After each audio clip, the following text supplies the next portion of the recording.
اعوذ باللہ من الشیطان الرجیم بسم اللہ الرحمن الرحیم قال اللہ تبارک و تعالی فی قرآن مجید کیف تکفرون باللہ وکنتم امواتا فاحیاکم ثم یمیتکم ثم یحییکم ثم الیہ ترجعون صدق اللہ العظیم ان اللہ وملائکتہ یصلون علی النبی یا ایہا الذین آمنوا صلوا علیہ وسلموا تسلیما الصلاۃ والسلام علیک یا سیدی یا رسول اللہ وعلی آلک واصحابک وسلم علیک یا رحمت للعالمین۔ سامعین محترم، آپ لوگ بخوبی آگاہ ہیں کہ آج ہم ماسٹر محمد رشید صاحب کے برادر حوالدار چودھری محمد یوسف صاحب مرحوم و مغفور ان کے جنازہ میں شریک ہیں۔ آج صبح جب میں اعلان کرنے لگا تو 3 اعلانات کیے نماز جنازہ کی۔ آپ لوگ بھی یہاں سیاسی، سماجی، مذہبی فیلڈ سے تعلق رکھتے ہیں، دن میں آپ جنازے پڑھتے ہیں۔ جنازہ بذات خود ایک واعظ اور بہت بڑی نصیحت ہے۔ ہم جنازہ پڑھتے ہیں، موت پر یقین بھی ہے، حیات پر یقین بھی ہے، مگر جو موت اور زندگی کے متعلق ہمارا ذہن ہے، ہمارا مائنڈ ہے، وہ کچھ اور ہے، اور اللہ تبارک و تعالی قرآن مجید میں جو ارشاد فرما رہا ہے اس کو ہم پڑھ کر بھی دل و دماغ میں نہیں ڈال رہے۔ ہماری ترجیحات کیا ہیں کہ جب ہم اس زندگی میں کسی کی موت، کسی کے مرنے کا سنتے ہیں تو فوراً دل و دماغ میں یہ بات آتی ہے کہ اب اس کی زندگی کا خاتمہ ہو گیا۔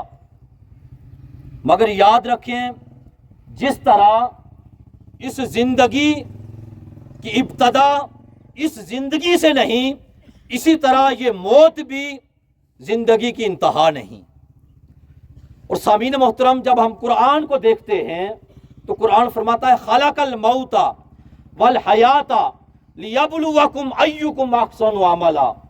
رب فرماتا ہے میں نے موت اور زندگی کو پیدا کیا بندے اس لیے کہ تجھے آزماؤں، تجھے پرکھوں کہ تم میں سے نیک اعمال کون کر رہا ہے، اچھے عمل کون کرتا ہے۔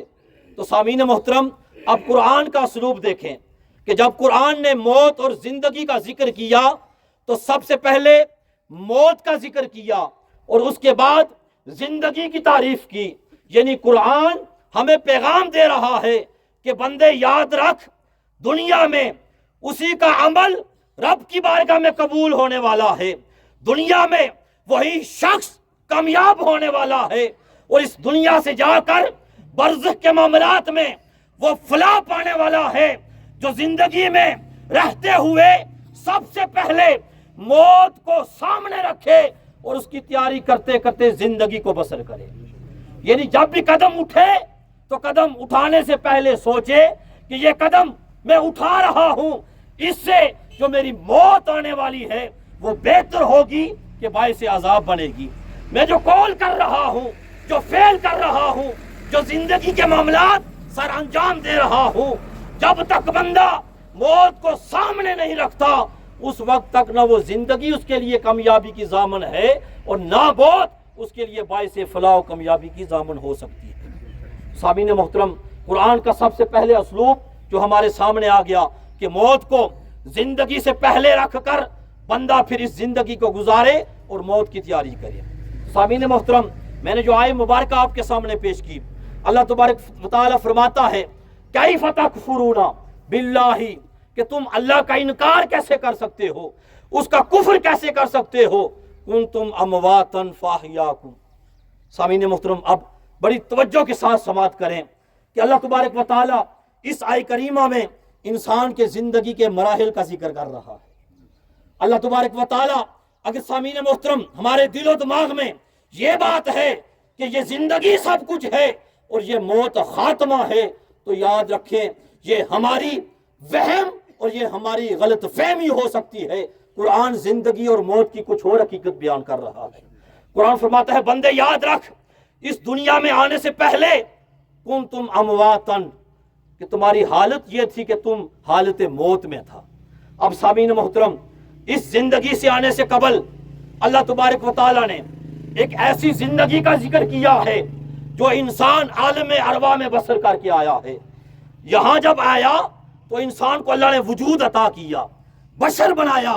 وہ زندگی جو عالم ارواح میں ہم گزار کر آئے ہیں اس میں ہمارا بشری وجود نہیں تھا، وہ روح کی زندگی تھی۔ اس لیے اللہ تبارک و تعالیٰ نے بشری اور جسم نہ ہونے کی وجہ سے اس زندگی کو موت کے ساتھ تعبیر کیا ہے۔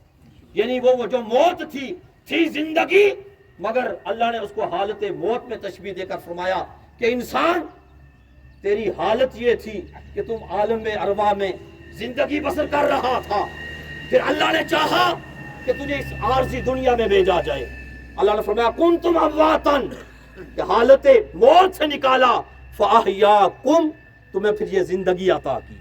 اب سامعین محترم پتہ یہ چلا اس دور سے پہلے عالم ارواح میں ہم زندگی بسر کر کے آئے ہیں، اس کو اب دیکھا نہیں بشری آنکھ سے، اس لیے اس کا ادراک نہیں ہو سکتا۔ اب اللہ فرماتا ہے فاحیاکم، یہاں زندگی بسر کرنے کے لیے تجھے 30 سال دیے، 40 سال دیے، 50 سال دیے، 90 سال دیے، جس طرح وہ تیرا وقت مقرر تھا یہاں بھی تم نے ایک مقررہ وقت پہ رہنا ہے۔ اپنے مقررہ وقت پہ رہ کر اللہ فرماتا ہے اس زندگی کے بعد کیا ہوگا، ثم یمیتکم، پھر میں تمہیں موت دوں گا۔ جو موت آج حوالدار محمد یوسف صاحب کو آئی ہے، اللہ فرماتا ہے اس موت کے بعد کیا ہونے والا ہے، ثم یحییکم، اس موت کے بعد جب بندے تجھے قبر میں دفنا کے آئیں گے تو قرآن کہتا ہے ثم یحییکم، رب پھر تمہیں زندہ کر دے گا۔ اب پتہ یہ چلا یہ زندگی نہ یہ پکی زندگی ہے، نہ ہم نے اس کو ہمیشہ رکھنا ہے، بلکہ رب فرماتا ہے یہ تو عارضی ہے، یہ تو ایک دور ہے زندگی کا، وہ مکمل کر کے تم موت کے دروازے سے اگلے عالم برزخ میں منتقل ہونے والا ہے۔ مولا اس کے بعد کیا ہوگا، رب فرماتا ہے ثم یحییکم کے بعد ثم الیہ ترجعون، یعنی قیامت کے دن پھر جب وہ منادی ندا دے گا تو پورے محشر میں اللہ تبارک و تعالی تمام مخلوق کو اپنی طرف بلائے گا۔ اب سامعین محترم بات قابل توجہ ہے کہ جو اللہ تبارک و تعالی کے کامل بندے ہوتے ہیں، جو مومن بندے ہوتے ہیں، ان کو زندگی کا ادراک ہوتا ہے کہ یہ زندگی ایک دور ہے جو گزر جانا ہے، اس کے بعد ہم نے جو اصل وطن سے چلے تھے واپس وہاں جا رہے ہیں۔ عالم ارواح سے قبل انسان کی ایک حقیقت اور رب فرما رہا ہے، عالم ارواح میں منتقل کرنے سے پہلے رب فرماتا ہے، حدیث قدسی ہے، الانسان سری وانا سرہ، کہ انسان تو میرا راز تھا میں تیرا راز تھا۔ اللہ نے اس راز کو اشکار کرنا چاہا، عالم ارواح میں بھیج دیا۔ اب جہاں سے چلے تھے اب اپنے مقررہ وقت میں ہوتے ہوئے انسان اصل وطن کی طرف جا رہا ہے، پھر رب کی طرف جا رہا ہے۔ اس لیے جو اللہ کے مومن بندے ہوتے ہیں، عاشق بندے ہوتے ہیں، ان پر اگر کوئی تکلیف اس دنیا میں آئے، مصائب و آلام آئے، دکھ درد آئے، بیماری آئے، تو ان کو پتہ ہوتا ہے کہ یہ زندگی سب کچھ نہیں، جس طرح یہ عارضی ہے اس کو چھوڑ کر ہم نے مالک حقیقی کو جا کے ملنا ہے۔ ان کو غم دے رب وہ تب بھی راضی، اللہ تبارک و تعالیٰ خوشی دے تب بھی راضی، بیماری دے تب بھی راضی، ارے دنیا کے مصائب و علام میں ڈالے تب بھی راضی ہوتے ہیں، اس لیے کہ ان کو پتا ہے یہ عارضی ہے، قیامت کے دن ہم نے رب کا قرب حاصل کرنا ہے، رب کا دیدار حاصل کرنا ہے۔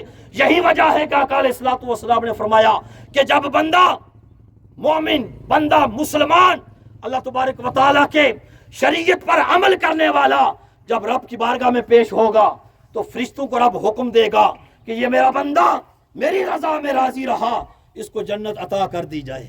وہ جنت میں چلا جائے گا، جنت کے سارے اس کے لیے جو نعمتیں اللہ نے رکھی اس کو عطا کی جائے گی۔